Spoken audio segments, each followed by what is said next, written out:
हरियाणा की भाजपा सरकार में अक्सर अपने बयानों से असहजता पैदा करने वाले वरिष्ठ नेता अनिल विज क्या शीर्ष नेतृत्व के निशाने पर हैं?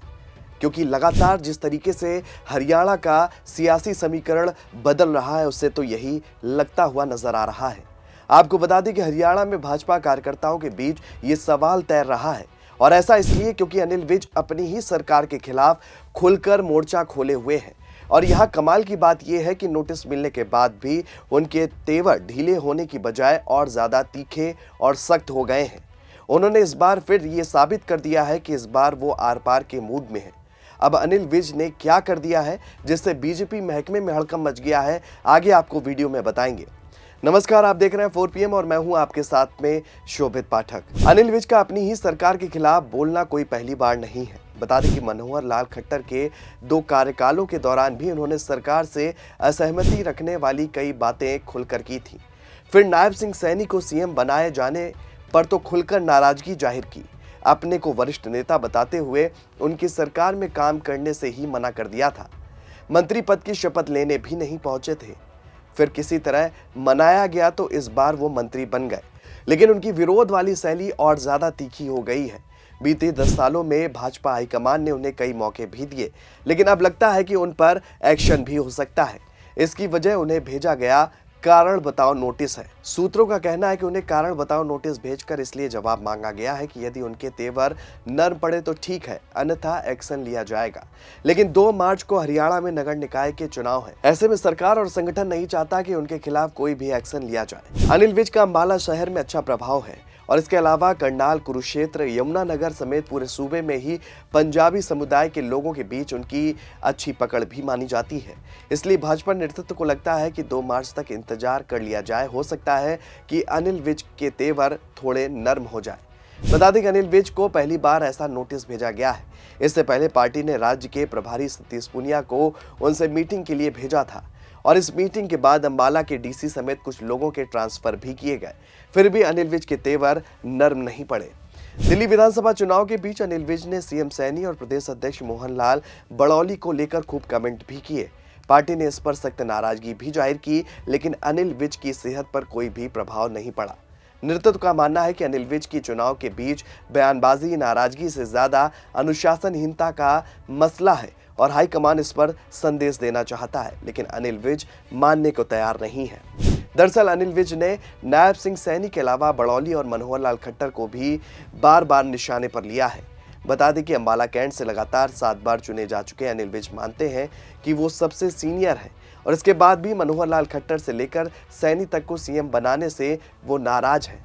खासतौर पर सैनी के प्रमोशन के बाद से ही उनके बागी तेवर हैं। अनिल विज को नोटिस प्रदेश लीडरशिप की ओर से जारी हुआ है, लेकिन उन्होंने जवाब दिल्ली को भेजा है। इससे भी उनके तेवर साफ देखे जा सकते हैं। वहीं अब अंबाला नगर परिषद के चुनाव में पार्षदों के टिकट बंटवारे को लेकर कलह तेज होती जा रही है। अंबाला कैंट से विधायक और भाजपा के वरिष्ठ मंत्री अनिल विज अपने 15 समर्थकों को टिकट न मिलने से लगातार भड़के हुए नजर आ रहे हैं। उनके समर्थकों ने यहां तक कह दिया है कि यदि लोकल यूनिट की बात को खारिज कर हाईकमान के लेवल से ही सब तय हो रहा है तो फिर हमारी जरूरत ही क्या है।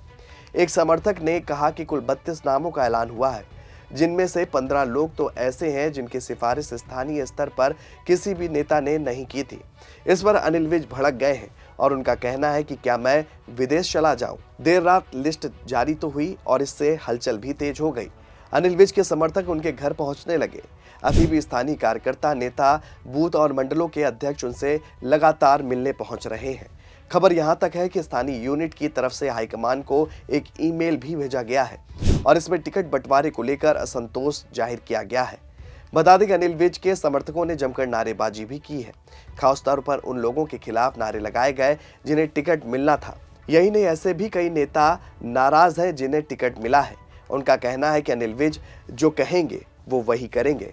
इन लोगों का कहना है कि चुनाव में अनिल विज के खिलाफ काम करने वाले कई लोगों को पार्षद का टिकट मिला है। इस प्रकरण को लेकर छावनी के भाजपा कार्यालय में चारों मंडल प्रधानों की बैठक भी आयोजित की गई थी। जिन कार्यकर्ताओं के नाम काटे गए हैं उन्हें आश्वस्त किया गया था कि टिकट उन्हीं को मिलेगा, लेकिन ऐसा नहीं हुआ। बता दें कि 2 दिन पहले मुख्यमंत्री नायब सिंह सैनी और भाजपा प्रदेशाध्यक्ष मोहन लाल बड़ौली ने विज को अपना वरिष्ठ नेता भी बताया था। मंडल प्रधानों के विरोध के बाद भाजपा ने अपने फेसबुक पेज से अंबाला छावनी के पार्षदों की सूची को हटा दिया। इसके बाद भी जमकर बवाल हुआ, जिसके बाद जिला कार्यालय में बैठक के बाद मंडल प्रधान अनिल विज से मिलने उनकी कोठी पर जा पहुंचे थे। आपको बता दें कि इस दौरान विज ने कहा कि कार्यकर्ता जो भी फैसला लेंगे वो उनके साथ हैं। इसके बाद मंडल प्रधानों ने ईमेल से प्रदेश अध्यक्ष को अवगत कराया कि टिकट वितरण सही नहीं किया गया है। जिन लोगों ने चुनाव में विज का विरोध करते हुए प्रतिद्वंदी प्रत्याशी का समर्थन और वोट डलवाने का काम किया था, उन्हीं को टिकट दे दिया गया। विज की कोठी पर पहुंचे भाजपा कार्यकर्ताओं ने अनिल विज जिंदाबाद, गद्दार मुर्दाबाद के भी जमकर नारे लगाए। बता दें कि अनिल विज के गुस्से को देखते हुए समर्थकों का कहना है कि पार्टी हाईकमान से यदि पॉजिटिव जवाब नहीं मिला तो भविष्य में वो मंत्री पद छोड़ सकते हैं। अपने एक बयान में अनिल विज ने पिछले दिनों कहा था कि मेरी विधायकी कोई नहीं छीन सकता। मंत्री पद की बात है तो मैंने बंगला पहले ही नहीं लिया है और कार भी छोड़ने के लिए मैं तैयार हूं। वहीं एक स्थानीय नेता का कहना है कि 32 उम्मीदवारों का एक पैनल पार्टी हाईकमान को भेजा गया था। स्थानीय स्तर पर सहमति के बाद इन नामों को भेजा गया, लेकिन जब सूची आई तो 15 गायब थे। यदि पार्टी हाईकमान पहले से ही चीजें तय कर लेता और उसी हिसाब से सब करना है तो फिर हमारी जरूरत ही क्या है। वहीं सोमवार को नगर परिषद अंबाला सदर चुनाव के लिए आयोजित भाजपा उम्मीदवारों के नामांकन कार्यक्रम में अनिल विज ने एक बार फिर अपने तेवर दिखाए। कार्यक्रम को संबोधित करते हुए अनिल विज ने वही तेवर दिखाए जिसके लिए वो जाने जाते हैं। उन्होंने कहा कि तूफानों से खेलता हूं मैं खुद भी एक तूफान हूं। हमसे टकराने वालों के लिए उनके खात्मे का पैगाम हूं। बता दें कि हरियाणा के कैबिनेट मंत्री अनिल विज ने अपने विरोधियों को मन से जवाब देते हुए कहा कि चुनाव में कुछ मुश्किलें आती हैं और प्रत्याशियों को उस ओर ध्यान नहीं देना है। दिशा भ्रम करने के लिए अगर कोई खेल खेलता है तो अपने पार्टी का निष्ठावान कार्यकर्ता होकर काम करना है और आपको किसी बात की चिंता करने की फिलहाल कोई भी जरूरत नहीं है। उन्होंने कहा कि प्रत्याशियों को केवल अपना चुनाव लड़ने की तरफ ध्यान देना है। कुछ शरारती तत्वों ने विधानसभा चुनाव में भी हमें भटकाने की कोशिश की थी, मगर प्रत्याशियों के उनके बहकावे में नहीं आते हुए अपने लक्ष्य को अर्जुन की तरह मछली की आंख पर निगाह रखते हुए चुनाव जीतने पर ध्यान देना है। तो फिलहाल अनिल विज वो नेता बन चुके हैं जिनसे विपक्ष नहीं सत्ता पक्ष यानी कि खुद उनकी पार्टी के लोग नाराज बताए जा रहे हैं। लेकिन इस बार उनके तेवर देखकर लगता है कि वो हार मानने वालों में से नहीं है। वो नोटिस मिलने के बाद भी बेहद आक्रामक नजर आ रहे हैं। अब देखने वाली बात यह होगी कि बीजेपी के इस बड़े नेता का अगला रुख क्या होगा, ये आने वाला वक्त ही बताएगा। फिलहाल इस खबर में इतना ही। ऐसी ही तमाम राजनीतिक खबरों के लिए बने रहिए और देखते रहिए 4 PM न्यूज नेटवर्क। धन्यवाद।